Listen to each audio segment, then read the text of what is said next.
Podcast Mardotillah.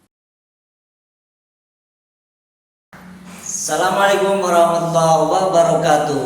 Alhamdulillah bertemu kembali dengan saya Bung Fani sebagai host di podcast Mardotillah. Dan kesempatan kali ini kita kedatangan tamu spesial, rekan saya, sahabat saya, dan dia sebagai coach dan rekan saya di futsal. Trainer coach. Oke, coba Pak Andi, selamat datang di studio Mardotillah. Gimana kabarnya? Alhamdulillah baik. Gimana aktivitas hari ini? Alhamdulillah olahraga harus tetap berjalan. Oh, Walaupun dengan masa pandemi ini olahraga harus tetap untuk menjaga stamina dan imunitas kita. Oke, di tengah pandemi ini harus menjaga imunitas ya. Harus Fani, kita harus terus selalu berolahraga. Dan teman-teman, kenapa saya memanggil tamu spesial Bung Andi? Karena hari ini ya di tengah pandemi ini anak-anak khususnya di bidang pendidikan ya sangat tidak punya aktivitas yang berarti selain mainan HP, nge-game dan hanya mengerjakan PJJ mungkin ya, dan yang akhirnya berujung kepada pelampiasan game-game yang sebenarnya ini tren yang nggak tahu positif atau negatif, seperti misalnya kayak balap liar itu di tengah perjalanan itu Mandi, di tengah jalan balap lari ya. Gimana menurut ente ini kok Kalau- sampai terjadi seperti ini? Kalau dari sisi olahraga, saya jujur sebenarnya melihat ini suatu perkembangan yang bagus ya kalau menurut saya ya. Ini Nggak, sisi olahraga ya. menarik ya. Iya. Permasalahannya itu olahraga itu dilakukan di tengah jalan, itu jadi masalah. Iya. Iya, kalau dari sisi olahraga bagus. Olahraga itu kalau dibilang kapan aja di mana aja. Iya. Cuman di mana ajanya ini yang sebenarnya harus kita garis bawahi. Iya. Gitu. Bukan di tengah-tengah jalan. Itu kan sudah jadi fenomena atau tren yang menyebar ke seluruh Nusantara kira-kira di semua negeri. Iya. Kayak misalnya main tuh di Solo Iya, ya. benar. Itu anak-anak lari balap liar gitu di tengah jalan, kemudian dihukum sama Satpol PP ataupun penegak hukum itu, suruh bersih-bersih kalenan kalau Jawa itu Selokan. Iya. Ini kan Iya. ini gimana kok bisa sampai seperti ini? Gimana Iya. kira-kira mengantisipasinya, atau mungkin dari Bung Andi memandang ini harus kayak gimana sih? Kalau saya pribadi melihat ini jangan dijadikan suatu hal yang kalau dibilang suatu hal yang ribet atau suatu hal yang sangat-sangat tidak bagus juga. Kita harusnya dari semua unsur nih Bung Fani, kalau menurut saya. Iya. Gimana itu? Semua unsur dari aparat pemerintah, aparat keamanan, pihak-pihak sekolah dikumpulkan dengan, kalau dibilang ini suatu aktivitas sebenarnya bisa menumbuhkan bibit-bibit pelari unggul menurut saya. Ya kan? Coba Bung Fani lihat itu di YouTube itu. Waduh, saya lihat pelarinya kenceng banget itu. Bener-bener kenceng. Saya nggak tahu. Padahal mereka nggak pakai sepatu, Iya. nggak pakai baju, larinya kenceng banget itu. Jadi ini kalau seperti ini itu sebenarnya jangan dipandang hanya negatifnya saja. Betul. Jangan dari sisi negatif, semua harus kita lihat dari sisi positifnya juga. Iya. Mereka bagus, tidak. Dulu kan ada yang balap motor liar tuh. Balap-balapan malam-malam jatuh, kalau nggak cacat meninggal. Tapi yang gini, sekarang ini anak-anak harus fokus dalam belajar, gitu kan? Pembelajaran jarak jauh, dan ya bolehlah melampiaskan kejenuhan yang berbulan-bulan ini ya, udah setengah tahun ya. Betul. Udah setengah tahun. Sudah kita setengah PJJ. tahun. Saya juga pusing ini sebenarnya. Iya. Tentunya tidak begitu saja dibiarkan. Benar. Karena ini sangat mengganggu ketertiban umum dan Betul. keamanan Betul. di jalan raya. Betul. Maka banyak info tuh katanya pada bukan hanya lari tapi Perjudian. Iya. Saya Ini kan juga dengar soal itu. permainan yang sebenarnya sudah mengarah ke hal-hal yang pidana, Betul. indisipliner. Betul. Kira-kira apakah hanya cukup untuk dibina saja? Karena kan di sekolah itu udah ada pelajaran PJOK. Iya, benar. Kira-kira gimana tuh? Iya. Ini saya bilang tadi di awal, ini merupakan PR kita bersama.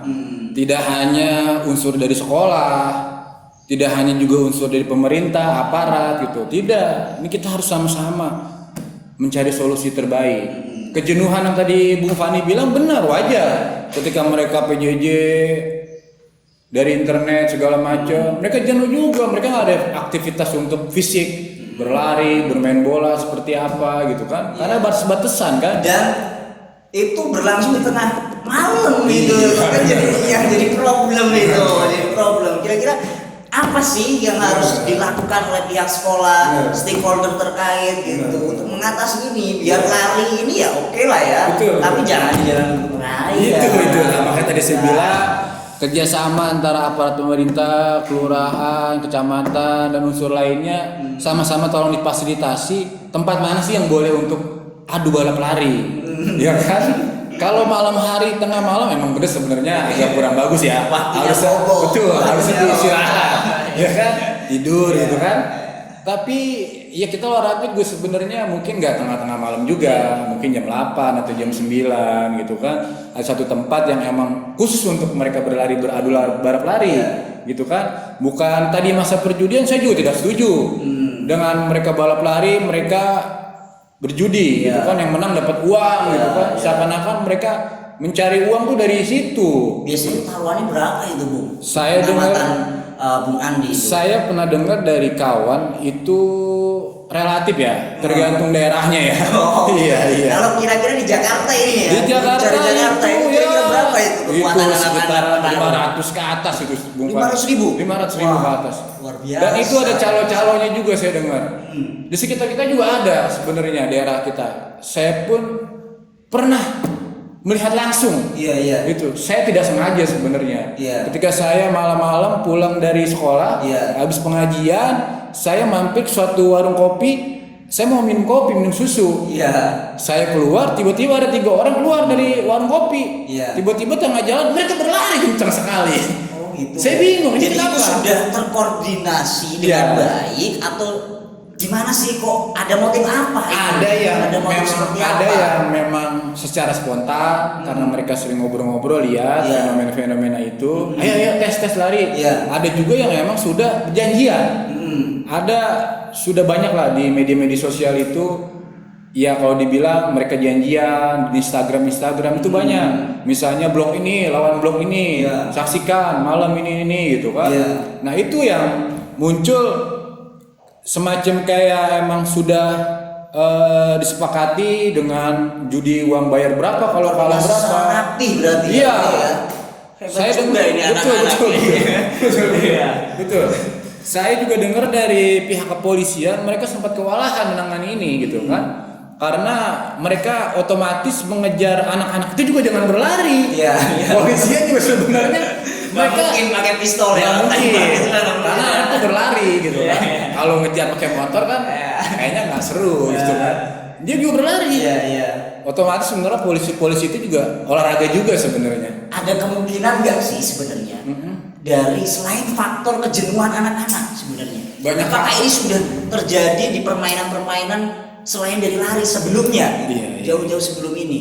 Banyak faktor itu Bung Fani sebenarnya. Kira-kira apa itu? Faktor selain daripada jenuh anak-anak belajar di rumah itu. Ya karena memang jujur saya lihat faktor dari keluarga juga mempengaruhi, dari lingkungan juga mempengaruhi. Karena banyak anak-anak yang mau dibilang maaf ya saya bilang ya, ada orang tua yang tidak terlalu mempedulikan anaknya keluar malam itu kemana gitu kan. Katanya bilang alasannya mau udah terserah gitu. Makan, nah itu ini pemirsa harus di garis bawah ini, orang tua yang model-model kayak gini nih udah nggak pantas nih bikin anak lagi. Ya, Bang Andi. Betul. Ini oke, Bang Andi. Jadi dengan motif-motif yang sudah terkoordinasi dengan baik, selain daripada motif karena melampiaskan kejenuhan, juga ada unsur profit. Iya, karena ada unsur judinya itu, taruhannya itu.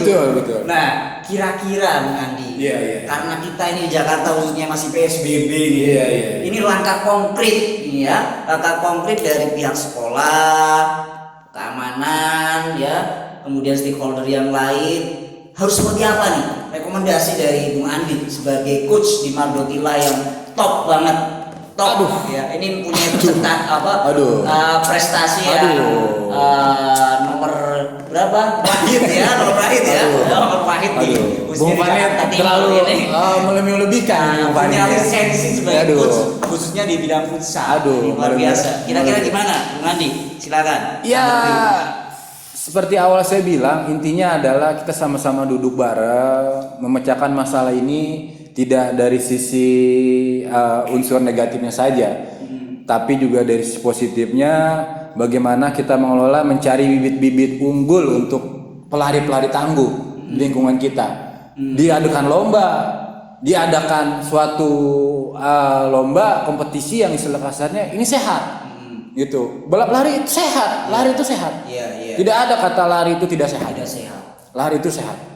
Cuma tempatnya ya, kemudian jamnya, kemudian sistem permainannya, nggak harus ada judi-judian. Nah ini sekarang kan Bung Andi, kita tahu ya sudah ada asosiasi atau perkumpulan dari guru-guru olahraga ya, di lembaga-lembaga pendidikan. Nah mereka ini ya, komunitas ini sudah sejauh mana melihat fenomena ini, karena ini sudah tren, kayaknya sudah nasional ini, mana-mana ada ini. Saya juga kadang kaget dan lucu gitu. Ada hal yang seperti ini terjadi. Kira-kira gimana tuh asosiasi perkumpulan dari PJOK itu? Iya, beberapa guru PJOK ini sudah membahasnya gitu kan. Cuman masalahnya kita kan terkendala dengan masalah COVID ini. Jadi sebatas lewat jejaring sosial media, komunikasi internet atau di grup-grup kita bahas masalah ini. Artinya kita dari guru PJOK ini sudah ada obrolan-obrolan. Betul. Sudah mengingatkan kepada masing-masing di setiap sekolah agar anak-anak tidak melakukan hal ini. Kalau lari silakan lari pada tempatnya, tidak tengah malam gitu kan. Justru itu nanti itu bisa jadi suatu bahan untuk pembelajaran kita juga. Gitu. Jadi intinya ayolah kita berlari untuk menjadi sehat. Jangan lari dari masalah dan lari dari kenyataan. Itu menurut saya. Mana larinya? Tapi ini Bung Andi, ini kan sudah jadi tren yang saya kira di semua pelajar khususnya di Indonesia ya sudah familiar dengan balap lari liar di jalan raya. Nah, ini sudah bukan persoalan Jakarta saja, bukan hanya persoalan sekolah saja, tapi ini sudah persoalan di tataran birokrasi harus bertindak juga dong. Kira-kira dari asosiasi guru-guru PJOK ini merekomendasikan apa kepada pihak-pihak terkait segera untuk ditangani, karena ini kalau berkelanjutan nih jadi bahan-bahan tidak baik. Betul. Karena ini suatu kebiasaan atau yang tren-tren yang tidak bagus. Terus apalagi saya suka lihat juga di IG itu ditambahi dengan bumbu-bumbu lagu-lagu di TikTok. Di aplikasi TikTok itu. Jadi terkesan kelihatannya lebih seru gitu kan. Dengan lagu-lagu yang menurut saya ya membuat seru gitu. Tapi tadi rekomendasi dari yang Bung Fani bilang itu, kita dari guru PJOK di wilayah Jakarta ini, apa perlu ada konsolidasi itu kira-kira? Itu panjang untuk Bung Fani, karena kita punya prosedural, punya tahap-tahapan. Kita sebatas untuk merekomendasikan kepada setiap kepala sekolah masing-masing. Kepala sekolah nanti yang akan menindaklanjuti. Nah, dalam arti forum-forum kepala sekolah itu akan menindaklanjuti mengenai fenomena ini, dan mungkin tahapan lagi lah yang lebih atas, ya kita nggak tahu seperti apa gitu. Yang pasti di lingkungan guru-guru PJOK kita menyarankan kepada siswa-siswi di setiap sekolah tidak boleh melakukan hal kegiatan yang seperti itu. Balap lari malam-malam di tengah jalan, mengganggu tertiban umum, berjudi, dan seperti itu tidak bagus. Jangan hanya sekedar menyarankan kali ya, harus ada punishment yang tegas. Tindakan yang tegas itu saya kira. Karena itu penting banget Bung Andi. Betul. kita 20 tahun, 30 tahun lagi ya anak-anak itu yang akan mengisi. Betul betul. Mereka yang akan menjadi pemimpin bangsa. Iya. Ya tanggung jawab kita sebagai pendidik ya. Iya betul betul. Andi ya. Oke, kira-kira Bung Andi ingin menyampaikan apa closing statement untuk kita, untuk anak-anak dan untuk seluruh pemerhati pendidikan. Ya, yang bisa saya sampaikan mungkin intinya adalah bagaimanapun kondisi kita sekarang ini, pandemi yang sudah mewabah di seluruh dunia, kita sikapi dengan bijak, tenang, sabar, ikuti peraturan protokol pemerintah, tetap berolahraga, tetap ikhtiar, berdoa, jangan lupa sholat, insya Allah kita selalu sehat. Itu aja Bung Fani. Oke, thank you sekali Bung Andi sudah mampir dan mau saya Terima kasih. calling Alhamdulillah. datang ke sini. Saya kalau ada waktu, Bicara insya Allah saya bakal santai. datang. Iya, betul. Lain kali kita akan Siap. saya panggil lagi. Siap, ya. insya Allah, Bung Andi. Nanti ya. Dan thank you sekali. Siap. Salam hormat, salam olahraga. Salam, semangat. Salam Terima kasih, semangat. Bung Andi. Oke. Begitu pemirsa dan teman-teman semuanya, obrolan ringan, santai dan produktif mengenai tentang fenomena dan tren anak-anak zaman now. Berjumpa lagi di lain waktu dengan tema yang berbeda. Thank you. Assalamualaikum warahmatullahi wabarakatuh. Waalaikumsalam.